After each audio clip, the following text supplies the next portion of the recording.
Watch what you bet right here on That Betting Show today, Teddy. Let's head back down to Atlanta. Mets look to make it 2 in a row over those Braves, and we do have a little bit of line movement here as well. Braves now favored minus 145. The total crept up, Teddy, from 9.5 to 10, so we're expecting those Atlanta bats to come alive today. That's going to be Max and Fried on the mound today. Mets 35-38 on the season. Braves 43-31.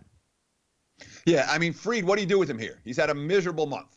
3 starts, 7.98 ERA.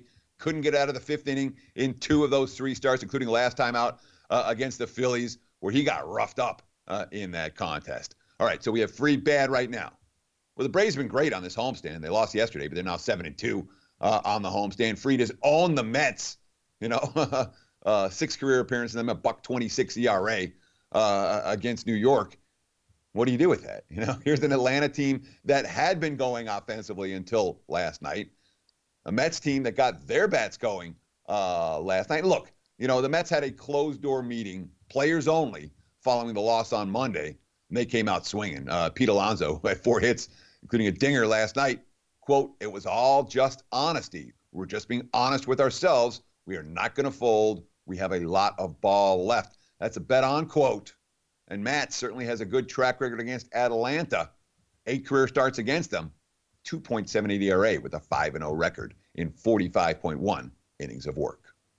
Yeah, last night, Pete Alonso, the rookie out of Florida, 4 for 4 at the plate, another 2 walks last night. Pretty impressive outing. We'll see what happens tonight. How about this game? This is kind of interesting here, Teddy. Giolito looks to keep the Cubs bats cool tonight. Now, obviously, the key word being cool, 58, 57 degrees, wind blowing in 13, 14 miles an hour with some rain in the forecast. Dominant pitcher Giolito. Cubs still laying minus 140, and you see that total. Whenever we see the total, Teddy, at 7 at Wrigley, you know that wind is blowing in. White Sox 35-36 on the season. The Cubs 39-33. Better pitcher, Teddy, is coming in here with the White Sox to me.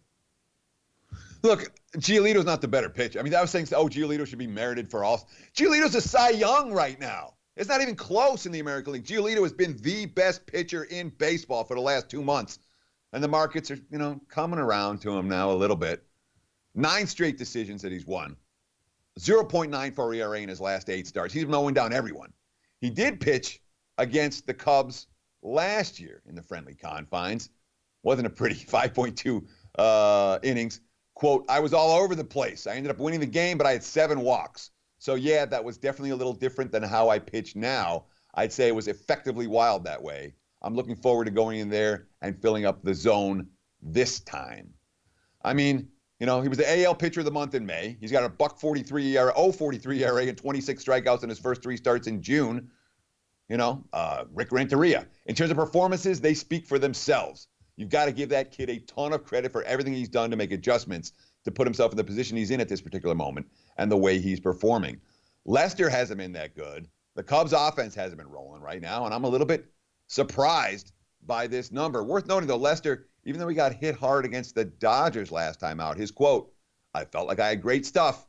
I got beat by 3 opposite field home runs. I would like to think that pitching the big part of the field is still beneficial, but I guess it's not." Lots of money for Chicago. The Cubs in this game, not my money, although maybe they know something about Giolito that I don't.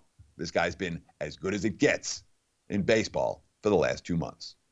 Yeah, how about yesterday? Nova settling in. If you had the Cubs, run line, money line, or even team total, you get the leadoff blast in the first inning. Like, here we go. Just like I thought, Ivan Nova's going to struggle. Boy, he settled in and pitched well. So did Cole Hamels on the opposite side. We'll see if the bats get hot. But as we said again, cooler temperatures, wind blowing in. That's something to keep an eye on. Dodgers bats woke up last night, Teddy, 9-0. They did go over the total, which I believe closed with Clayton Kershaw on the mound between 7.5 and 8, depending where he's shopping. Dodgers, another heavy favorite tonight, Teddy, as they strike a minus 250 in this game with a total of 7.5. That has also been dropping lower from 8 and 8.5 that it opened up. 10-10 tonight. It's going to be on MLB Extra Innings live from Dodger Stadium, Los Angeles, California. Giants 31-40 on the season. The Dodgers 49-25, including 29-9 at home. Yeah, and all that being said, I mean, there's 16.5 games separating these 2 teams in the standings, and yet when they play head-to-head, Dodgers have 6 wins, Giants have 5. Giants have been in these games. Obviously, Rich Hill's been great. Continues to be great, and he's been great against San Fran. How about 8-2 and 15 career starts against them? A 2.33 ERA in those games. But Drew Pomeranz is an interesting story right here because he had he was on the verge of getting kicked out of the starting rotation back at the end of May. He had a really bad outing in Baltimore. He'd gone 1-6 with an 8.08 ERA on the season. But his last couple of starts, all of a sudden, he's throwing strikes. He made a tweak in his delivery. 5 scoreless innings against the Dodgers. He's a new pitcher right now. Bruce Bochy, quote, you look at his last 2 outings, he's been a different guy with command of all his pitches. He's a guy that's going to run some deep counts, but I think his breaking ball got better as he went. He's got to feel good about his little adjustments. Should have a lot of confidence with that move. You don't often see quotes like that and a track record like that against their opponent from a team that's more than a $2 underdog.